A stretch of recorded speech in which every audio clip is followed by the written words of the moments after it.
আসসালামু আলাইকুম, কেমন আছেন সবাই? আশা করি সবাই ভালো আছেন, আমিও ভালো আছি। শত ঝামেলার পরেও কাজকর্ম তো আর শেষ করা যায় না, কাজকর্ম করতে হয়। বাড়িতে একটু নুরানলমকে নিলাম, লেবার নিলাম কাজ করার জন্য। একটু রান্নাবান্না করতেছি, রান্নাবান্নার ঝামেলা একটু বেশি আজকে, যার জন্য ছোট্ট একটা ব্লগ করতেছি। আশা করি সবাই আমার পাশে থাকবেন। ইদানিং প্রায় রান্নাবান্না দেওয়াই হচ্ছে না, ঝামেলায় থাকি বলি মনেও থাকে না রান্নাগুলো দেওয়ার জন্য। তো মন মানুষকে তো ভালো না থাকলে রান্নাবান্না করতে ইচ্ছে করে না। তো বাঁধনটা চলে গেছে, এদিকেও একটু মনটা খারাপ। এটা এতদিন ছিল, যাক যেতে তো হবেই, যার যেখানে যাও সেখানে যাবেই, তারপরেও মন কষ্ট হয়। রান্না করলাম আজকে এই শশা দিয়ে আমি তেলাপিয়া মাছের মাথা রান্না করছি। পুকুরের তেলাপিয়া মাছ ছিল, তারপর তেলাপিয়া মাছ দিয়ে একটু কষায় এই তেলাপিয়া মাছ দিয়ে শশা দিয়ে রান্না করছি। আর রান্না করবো হলো রুই মাছ দিয়ে আলু দিয়ে একটা দু পেঁয়াজা করবো। শুধু দু পেঁয়াজা করলে ভালো লাগে না তেমন, এই জন্য আলু দিয়ে দু পেঁয়াজা করবো। আলু দিয়ে দু পেঁয়াজাটা আমার খুব প্রিয়, আমার ছেলেও খেতে চায়, সবাই খেতে চায়। সেই জন্য মাছের ভাজা তেলটাই দিয়ে ফেলতেছি আগে।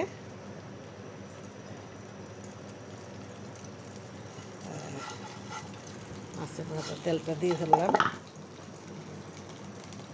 আর একটু তেল দিতে হবে। তারপরেও আমি আবার তেল, আমার কাছে আবার কি তেল না হলে ভালো লাগে না তরকারি, যতই হোক যাই বলো, তেল ছাড়া তো তরকারি মজা। আমার আম্মা বলে যেমন মাছে তেল তরকারি, ওই তরকারিতে যদি তেল না ভাসলে কি তরকারি মজা হয়? তরকারি মজা হয় না। তো এই যে আমরা একটু আলু কাটছি, ওই কুচি করে আলু কেটে আর টমেটো দিয়ে এই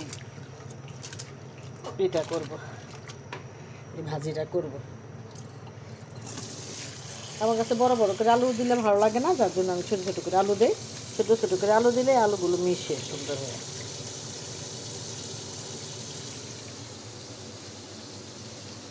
রান্না করার সময় তো পাকঘরে আলু মনে থাকবেই ভাই, সেটা নিয়ে কোনো সমালোচনা করবেন না কেউ, কারণ রান্না করার সময় সব কিছু একসাথে নিতে হয়।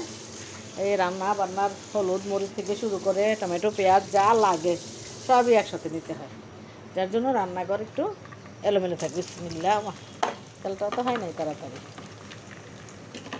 যাক, এদিকে বাইরের একটু কাজ করাইতেছি। নুর আলম আসছে, নুর আলম খাড়ারে তুই। একটু সবজি বাগান করলাম এখানে, নারিশ ক্ষেত বলে, আমরা আবার পাট শাক বলি। পাট শাক ফেলাইছি, ওগুলো ছোটো হচ্ছে, এখনো হয়ে শেষ হয় নাই। নুর আলম, এই যে পাট শাক, এখানে বরবটি দিছি, তারপরে এই মিষ্টি কুমড়া গাছ লাগাইছি, শশা, বিভিন্ন রকম গাছ লাগাইছি। এখানে আছে এলো মাচায় আছে মিষ্টি কুমড়া আর লাউ, দুইটাই আছে। তো সিম গাছও উঠতেছে দুই একটাগুলোতে। সিম গাছের মধ্যে আমাদের দেশে আবার এই চাং দেয়, চাং বলে, আর এখানে হলো গিল দেয়, যে এইভাবে বাস